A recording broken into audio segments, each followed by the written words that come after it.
I did that video talking about games coming to PlayStation, more particular the Forza rumor, I kind of started sitting down and sat with myself and said, what games would I like to see to come from Xbox to PlayStation? Like, if I was to put a list together, maybe a top five list of games I would like to see to come to PlayStation, and I think they would actually benefit to come into the PlayStation platform, what games would be on that list? So, hell, I figure, why the hell not?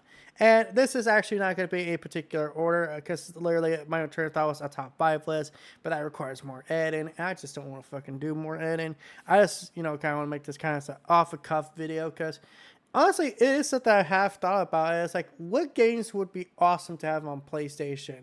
And as a guy who, I guess it's no secret, I do tend on buying a PC at some point. So it's like, really, does it benefit me to do that? Because like, I will be able to play any of these Xbox games anytime I want. I already got like a couple of them on my wish list of games I would love to play. And one of them, of course, is like South of Midnight, which I think looks fucking fantastic, by the way. So, with that said, I guess we'll just talk about some of the games I would like to see come to PlayStation. Just like, okay, like if I was still just a total 100% PlayStation guy, but there were some Xbox games I would want to come over, what would I want to come over? So, I guess the first one that comes to my mind is the one I said in the video, and that's, of course, freaking State of Decay 2.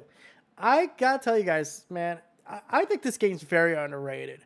I know this game, when it first came out, got a lot of shit, and rightfully so. It was a buggy, broken, amateur level mess. Like, some people were even saying, like, State of Decay 1 was better. But I think once they got the Juggernaut edition out, which was kind of like their next-gen edition for that game, I think the game got way better. I think it actually got way more into kind of stuff I like about State of Decay, and that's kind of like this pseudo RPG sandbox base building type of game. Like, the best way for me to describe State of Decay, I think I've said in the past, is this is the best Walking Dead game we never got. And I mean that 100% when I mean that. Because, like, all you would have to do, in my opinion, for State of Decay 3, if you want to have, like, that big crossover, is just have a couple characters from The Walking Dead, Daryl Dixon, Carl, Glenn, whatever. It doesn't have to be based off the TV show versions, by the way. It could be the comic versions. And I will totally 100% buy that fucking game. I'm already going to buy that fucking game when it comes out on, fucking PC. But it's like, if they wanted to like get me to just like bust a nut over it, that'd be easily one of the things they could do. Because this game, State of Decay, I guess the IP itself lends itself so well to these zombie genres, or zombie IPs that we don't even think they could do some kind of crossover. Like, I'm gonna be honest, part of me sister goes, what about Shaun of the Dead? What about Shaun of the Dead? What if they could get Shaun as a temporary survivor? That'd be pretty cool in my book. So that's one of those games I wish would come to PlayStation, just because I think a lot of PlayStation guys would like this game too. Because while we on the PlayStation side, we get zombie games, Days Gone and The Last of Us, those are more story-driven games, and it's not so much player-driven games. Like, I feel like State of Decay 2 would be a perfect fit and definitely scratch that zombie itch that some of us PlayStation guys would have. So the next game is actually the one in that video I talked about as well, and that is Forza. I think Forza is weirdly very universal. It's a racing game. Like, anyone can make a racing game. But Forza has, in my opinion, taken Gran Turismo's spot as the top racing game. Now, I want to specify Forza Horizon has. I think when it comes to the best racing game out there, Forza Horizon every time just tops GT, Gran Turismo. Like, don't get me wrong, I like Gran Turismo as a simulation-based game, but this is more, the Gran Turismo Horizon series is more of a arcade kind of style. Kind of like, I guess you would say kind of like Need for Speed Underground, if you remember those games, and The Most Wanted and Carbon. Like I grew up with those kind of racing games, and it feels like Forza Horizon has a bit of that DNA. And honestly, I would like to see it come to PlayStation just because it's like a perfect fit. You could have your simulation-based, racer with Gran Turismo, and you could have your arcade-style racing game with Forza. Be like the perfect, mixed in there. So, one of the next games, when I think about this, it's definitely a big one. It'd probably be the biggest one. It'd probably be bigger than any other game I could name. And that is Super Lucky Tales 5. Super Lucky Tales. Okay, I'm joking. No, Halo. I mean, it's obvious. I feel like Halo right now is such on borrowed time. Like, I think anyone in the Halo fan base will admit right now it's just a very low point for this franchise. We don't even have the TV show anymore. There's very little updates coming out for Halo Infinite, and cheaters have basically taken over the Master Chief Collection when it comes to its PC version. I think this is the time where 343 says, hey, we're going to put Halo Infinite over on PlayStation, and we'll work on the Master Chief coming to PlayStation. I think Halo just in general needs to go to PlayStation. Because one, it would help boost up the numbers of players who are playing that game. And second, it would make Halo much more relevant in the modern gamer's eyes. Because, listen, much as I love Halo, much as I can sit here and tell you guys that I think Halo is one of my favorite IPs of all time, it's Bungie Halo. I think Halo, after Bungie, basically died. I know that seems a little harsh, but it's like, let's be honest here. Did Halo 4, Halo 5, Halo Infinite even come close to the numbers Halo 2 or Halo 3 were doing? Or even Halo Reach?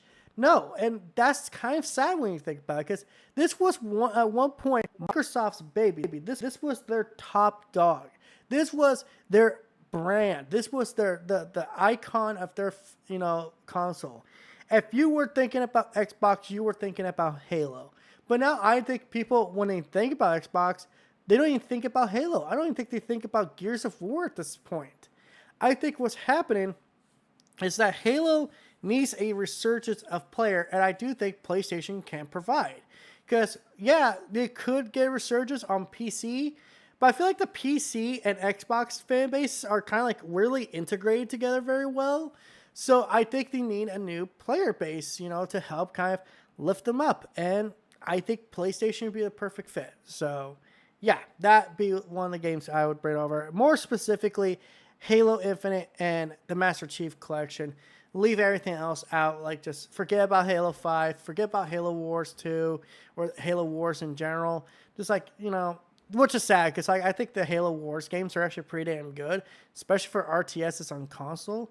So, but you gotta have that universal appeal, which is going to be the first person shooter. Okay, so the last one. When I'm thinking about this, it's of course, it's a pipe dream. It's a pipe dream. But if they wanted to show that perfect moment of Sony and Microsoft coexisting, it's got to be Sunset Overdrive. Sunset Overdrive to me is such a underrated game. And I mean this 100%. I think this is on the same scale as, State of Decay 2, where a lot of people first liked it and then people forgot about it as quickly as it came, which is so sad because I almost said State of Decay 2. Sunset Overdrive is basically, they were using the Sunset Overdrive for Spider-Man 2018. So the work they put into Sunset Overdrive came into Spider-Man, which has become one of Sony's most profitable PlayStation exclusives they have. So, and I say PlayStation exclusives because, technically it's exclusive to PlayStation if you look at consoles. But it's I think it's something that needs to happen. And it's weird because it's kind of in a weird situation, kind of like with GoldenEye, except there's not another third person involved. Microsoft has, from what I understand, the publishing rights to the first version of this game. That be the Xbox One version / PC version that's available on Steam. Sony owns Insomniac, thus they own the IP rights. What needs to happen is they need to come to the table and say, hey, we want to do a Sunset Overdrive remaster, but we need you, Microsoft, to come on board with that because you are the ones who own the publishing rights of the original version of the original game. We want to do this. We want to have this perfect unison, moment where it's hey, we're no longer rivals. We got to take down the big Nintendo. I know, like that's like, some hopeful thinking and everything. But it's like, dude, I would love Sunset Overdrive to come to PlayStation because one, it's a game that just reeks of that PS3 generation energy, and second, and probably the most important, it'd be very important to kind of like bring a new IP into people's eyes. And maybe Sony could build off that where they don't need Microsoft for Sunset Overdrive 2. So that's my thoughts on games I would like to see come from Xbox to PlayStation. What would you guys pick? What would you pick? Gears of War? Would you pick a Forza? Would you pick a Microsoft Flight Simulator? Let me know in the comments section below. And until next time, guys, this is That PlayStation Gamer signing out. Don't forget to like, comment, subscribe, and all that YouTube algorithm BS. Bye.